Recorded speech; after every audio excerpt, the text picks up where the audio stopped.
Guzarskiy ko'chada joylashgan 2 sotiklik kottejlarimizga kelganmiz. Ko'rishingiz mumkin, ko'chamizda polni qurilishlar bo'lyapti. Umumiy 20 ta kottejimiz tushmoqda. Bu yerda birinchi va ikkinchi xonadonlarimiz o'zi sotilib bo'linibdi. 18 ta xonadonlarimiz sotuvda mavjud. Endi esa sizlarni ichkarisidan to'liq obzor bilan ko'rsatib o'tamiz. Ko'rishingiz mumkin, bu xonadonimizning ichki qismi. 2 ta darvozasi bor. Bu yerda mashinalar uchun, bu yerda esa odamlar uchun kirish joylari qilingan.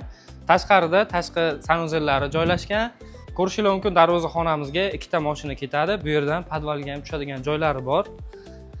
Endi esa uyimizni ichkari qismidan sizlarni tanishtirib o'taman. Kirganimizda bizlarni mana shunaqangi перехожный qismi kutib oladi. Kirganimizda bu yerda umumiy sanuzellar joylashgan. Bu yerda esa bitta xonasi, bu yerda esa oshxonasi joylashgan. Xohlasanglar buni oshxona, xohlasanglar buni bitta xona qilib foydalansanglar bo'lar ekan. Xo'p, bu yerda zinadan ikkinchi etajga ko'tarilib olamiz.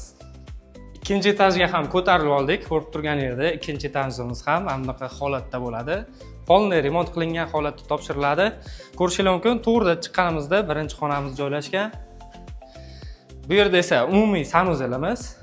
Bu yerda родительский spalnisi, spalnisini ichida ham sanuzellari bor, alohida o'zini.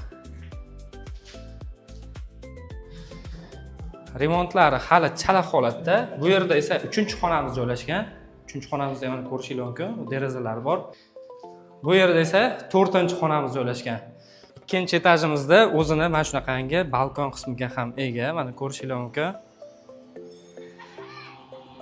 Mana bu yerda toza havodan bahramand bo'lib, tashqarilarni shunday kuzatib tursanglar bo'ladi. Umumiy sotiga 2 sotikdan iborat bo'lgan bu kottejlarimizdan narxiga keladigan bo'lsak, narxi $80,000. Sunnatiga yana ozgina o'tib beriladigan joylari bor. Pastda raqamlar qoldiramiz. Aloqaga chiqsanglar, kelishilgan narxlarda olib beramiz.